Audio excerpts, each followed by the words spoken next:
Jana nimesikia huko mwenyekiti wa Chama cha Demokrasia ndugu Heche, makamu mwenyekiti, amefurahi baada ya kuachiwa na mahakama, na mimi nikafurahi baada ya Chadema kuachiwa na nini, na mahakama. Mtazamaji wa Harakati TV, baada ya siku 309 za ukimya wa kisiasa, hatimaye mlango umefunguliwa upya. Kama ambavyo tunafahamu, mahakama imeamua na sasa uwanja wa siasa umebadilika rasmi. Tunafahamu kwamba Chama cha Demokrasia na Maendeleo Chadema sasa kipo huru kufanya shughuli zake za kisiasa. Sasa Chama cha Mapinduzi CCM kimesema na chenyewe pia kipo tayari. Chama cha Demokrasia na Maendeleo Chadema kimesema kinarejea kwa nguvu. Hapa tuna vyama viwili. Swali kubwa ni je, huu ni ushindani wa kweli wa hoja na sera au ni mwanzo wa mvutano mwingine mkubwa wa kisiasa hapa nchini Tanzania? Endelea kubaki nami hadi mwisho, kwa sababu hapa tutapata uchambuzi wa kina kabisa wa ndani kabisa bila kuacha nukta hata moja. Sasa Chama cha Mapinduzi CCM kimeeleza wazi kufurahishwa na uamuzi uliotolewa na mahakama ya rufaa. Uamuzi huo umerejesha rasmi Chadema kwenye ulingo wa siasa baada ya kipindi kile cha kuzuiliwa kufanya shughuli zake za kisiasa. Sasa ni muhimu kuelewa kwamba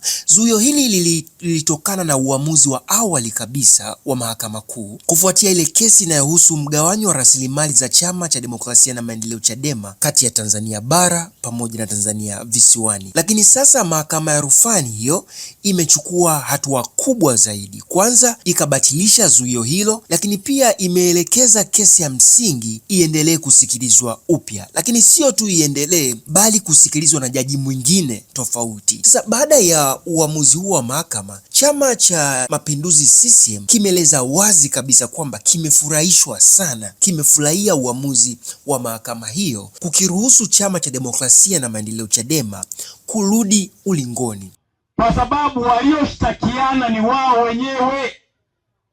Wao wenyewe wamepelekana mahakamani, wanagombaniana mali. Sasa majirani wakigombana au mke na mume wakigombana, chukua jembe kafanya nini? Lakini serikali ya Chama cha Mapinduzi imeziacha mahakama ziwe huru, na mahakama zimetenda nini? Haki. Kwa hiyo Heche lazima apongeze serikali kwa kuwa na mihimili ambayo inatoa haki ndani ya taifa hili. Kwa hiyo hayo ni matunda ya serikali ya Chama cha Mapinduzi. Na kwa nini labda chama sisi tumefurahi? Tunawatamani tuingie sasa ulingoni. Maana mwaka jana walitia mpira kwa pani wakakimbia. Sasa wamefanya nini? Wamerejeshwa, waje tukutane, tuongee. Sisi CCM tunawasubiri kwa hamu kubwa. Na nimeona wamesema wana ziara nchi nzima. Sisi tutakutana nao. Na raha yetu CCM, Hii ina maana kwamba mahakama imeona kuna haja ya uchunguzi mpya, hasa kuhusu swali muhimu kabisa kwamba je, kesi hiyo ilifunguliwa ndani ya muda unaotakiwa kisheria au la. Baada ya kuendelea na hatua nyingine zote, awali kabisa kesi hii ilikuwa ikisikilizwa na Jaji Hamidu Mwanga, lakini sasa mwelekeo wake umebadilika kabisa. Uamuzi huu umetolewa rasmi siku ya Jumatano Aprili 15 kama tunakumbuka. Uamuzi huu haukuwa mdogo kwa sababu ulitolewa na jopo la majaji watatu: Jaji Agustine Mwalija, Jaji Isa Maige pamoja na Jaji Abraham Mwampashi. Hawa ndio waliobeba mzigo wa kufanya uamuzi huo mzito wa kisheria. Uamuzi huo majaji hawa umekuja baada ya siku 309 tangu Juni 10 mwaka 2025. Chadema sasa imerudi rasmi kwenye siasa. Hili si jambo dogo. Ni kipindi kirefu ambacho chama hicho kilikuwa hakina shughuli za kisiasa, hakina mikutano, hakina majukwaa, hakuna kampeni. Na kama tunakumbuka, wao walijitoa kabisa kwenye kampeni za uchaguzi ule wa Oktoba 29, uchaguzi mkuu. Lakini sasa mambo yamebadilika. Chadema tayari imeonyesha dalili za kurejea kwa nguvu. Imetangaza kuitisha kikao cha kamati kuu tarehe 28 na 29 ya mwezi wa 4 mwaka 2026. Chadema imesisitiza wazi kabisa kwamba itaendelea kuwapigania wananchi. Hii inamaanisha kwamba Chadema wanarudi kwa ushindani wa kisiasa, lakini pia kurudi kwa hoja mbadala na pengine kurudi kwa presha ya kisiasa kwa chama tawala. Yani wanarudi kwa kuongeza presha kwa Chama cha Mapinduzi CCM. Sasa tuangalie upande wa pili wa Chama cha Mapinduzi CCM. Kupitia katibu wa itikadi, uenezi na mafunzo Kenani Kihongosi, CCM imetoa kauli nzito sana. Akiwa wilayani na mkoa wa Geita huko Aprili 16 mwaka 2026, yani juzi tu hapa, kiongozi amesema wazi kwamba uamuzi wa mahakama ni kielelezo cha uhuru wa vyombo vya uamuzi. Serikali ya CCM haijaingilia mahakama, yani kwamba serikali ya CCM haikuingilia mahakama kwamba mahakama wafungulieni Chadema au mwafungie Chadema. No, ilikuwa kando kabisa. Kwa hiyo kwa kitendo cha mahakama kufanya uamuzi huo ni kielelezo cha uhuru wa vyombo vya uamuzi, na vyombo hivyo vinafanya kazi kwa uhuru kamili. Lakini hakuishia hapo tu. Kenani Kihongosi alisema, tumefurahishwa na kusikia Chadema wameruhusiwa kufanya shughuli za kisiasa. Walishitakiana wao kwa sababu za ugomvi wa mali. Hiyo ni sehemu tu ya sentensi ambazo zilitoka kwa Kenani Kihongosi. Lakini Kenani Kihongosi hakuishia hapo tu. Aliongeza kwa kusema msemo wa Kiswahili wenye uzito kwamba ndugu wakigombana chukua jembe ukalime. Maana yake ni nini hapa?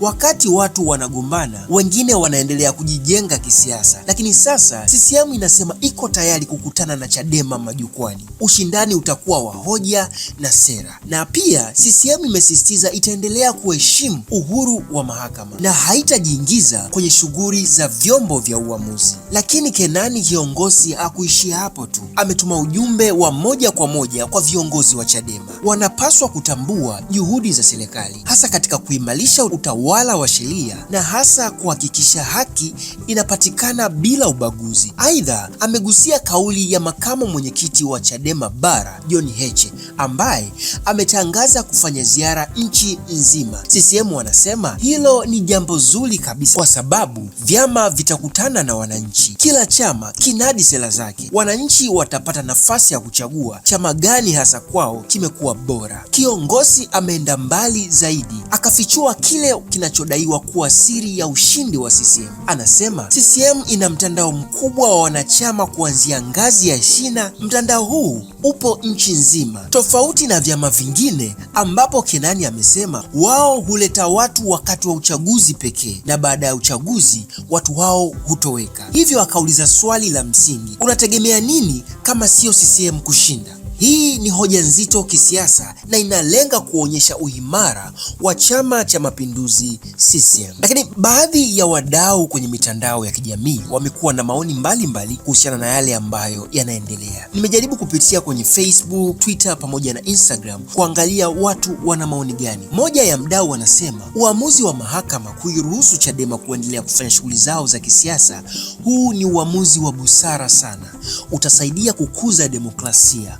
Wananchi sasa watapata nafasi ya kusikiliza vyama vyote na kufanya maamuzi sahihi kwa maslahi ya taifa. Kwa upande wa Facebook kuna mtu ametuandikia maoni hapa. Yeye anasema amani na utulivu ni muhimu kuliko vyote. Anasema vyama vyote viko huru kufanya siasa, lakini lazima viheshimu amani ya nchi. Na akaenda mbali zaidi, akatoa onyo, akaonya kwamba wananchi wasiunge mkono chama chochote kinachoweza kuleta vurugu. Amegusia pia yale ambayo yalitokea Oktoba 29 mwaka 2025.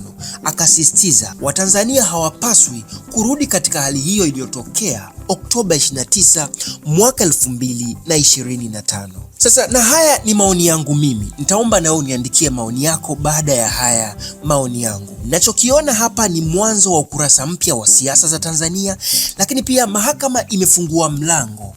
Vyama vimeanza kujipanga. Wananchi wanasubiri kuona nani ana hoja nzito zaidi ili kwenda naye 2030. Swali linabaki kwako. Je, ushindani huu utakuwa wa sera kweli au tutashuhudia mvutano mwingine wa kisiasa? Andika maoni yako hapa chini. Jambo kubwa moja ni kwamba usisahau kusubscribe, kulike na kucomment. Share na wengine waweze kupata uchambuzi huu wa yale ambayo yanaendelea nchini Tanzania. Unafahamu njia mbadala ya afya bora kwa kutumia seli shina za mimea? Na je, umechoka kutumia dawa bila kupata matokeo yanayodumu, au unahangaika na maradhi yanayojirudia bila suluhisho? Sasa kuna tumaini jipya kwa njia salama na ya kisasa. Tumia teknolojia ya kisasa ya seli shina za mimea ambazo husaidia mwili wako kurekebisha na kupambana na magonjwa kwa asili. Njia hii imesaidia kukabiliana na changamoto mbalimbali za kiafya, ikiwemo kisukari, presha, vidonda vya kisukari, vidonda vya tumbo, tenzi dume, saratani, vimbe matenzi, sikoseli, vitiligo, maumivu ya mifupa, magoti na mgongo, tatizo la kushika mimba, upungufu wa damu, kusafisha damu, tatizo la kufunga choo na mengine mengi zaidi. Rudisha nguvu ya mwili wako kwa njia ya asili sasa. Anza safari ya afya njema leo. Usisubiri hadi hali iwe mbaya. Kwa mawasiliano zaidi piga simu namba 0783433770 au 0754288520.